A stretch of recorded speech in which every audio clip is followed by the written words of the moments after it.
17 वर्षांनंतर आरसीबीनं आयपीएलच्या ट्रॉफीवर आपलं नाव कोरलं। त्यानंतर भारतासह जगभरात आरसीबीच्या फॅन्सनी एक जल्लोष केला। मात्र आरसीबीच्या आनंदावर दुःखाचं विरजण पडलंय, कारण आज बंगळुरूमध्ये आरसीबीच्या विजय रॅलीत झालेल्या चेंगराचेंगरीत 11 जणांचा दुर्दैवी मृत्यू झालाय। विराट कोहलीला पाहण्यासाठी चिन्नास्वामी मैदानाबाहेर चाहत्यांनी मोठी गर्दी केली होती। मात्र योग्य नियोजन नसल्यामुळे आणि चाहत्यांची गर्दी वाढत असल्यामुळे ही घटना घडल्याचं बोललं जात आहे। रॉयल चॅलेंजर्स बंगळुरूच्या विजयाच्या जल्लोषाचा कार्यक्रम चिन्नास्वामी स्टेडियमवर आयोजित करण्यात आला होता। या कार्यक्रमात सहभागी होण्यासाठी चाहत्यांनी चिन्नास्वामी स्टेडियम बाहेर मोठी गर्दी केली होती। आरसीबीच्या विजय मिरवणूक पाहण्यासाठी चाहते झाडावर आणि घरांवर चढले होते। स्टेडियम बाहेर झालेली गर्दी पांगवण्यासाठी पोलिसांनी प्रेक्षकांवर लाठीचार्ज केला।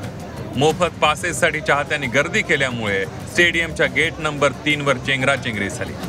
या घटनेत 11 जणांचा मृत्यू झाला, तर जवळपास 30 जण जखमी झाल्याची माहिती आहे। तसंच मृतांचा आकडा देखील वाढण्याची शक्यता आहे। I apologize for all the people of Karnataka and Bangalore. We wanted to take a procession, but the crowd was very uncontrollable. So we dropped that procession. एकीकडे चेंगराचेंगरी चाहत्यांचा जीव गेला, मात्र तिकडे आरसीबीचा चिन्नास्वामी मैदानात जल्लोष सुरूच होता। आयपीएलच्या संघांमध्ये आरसीबीचा फॅन बेस हा सर्वात लॉयल आहे। दरम्यान या आरसीबीच्या फॅन्सनी 17 वर्षांनंतरही कधी आपल्या संघाची साथ सोडली नाही।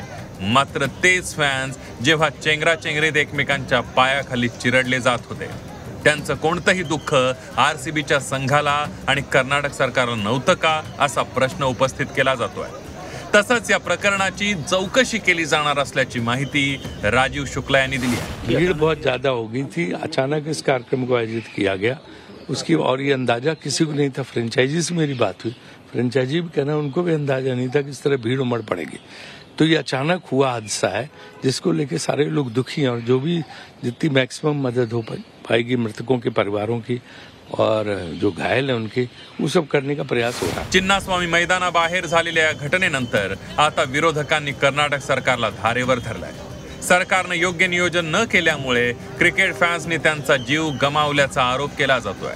तसंच या घटनेनंतर संपूर्ण देशभरातून हळहळ व्यक्त करण्यात येते आहे। ब्युरो रिपोर्ट, झी 24 तास।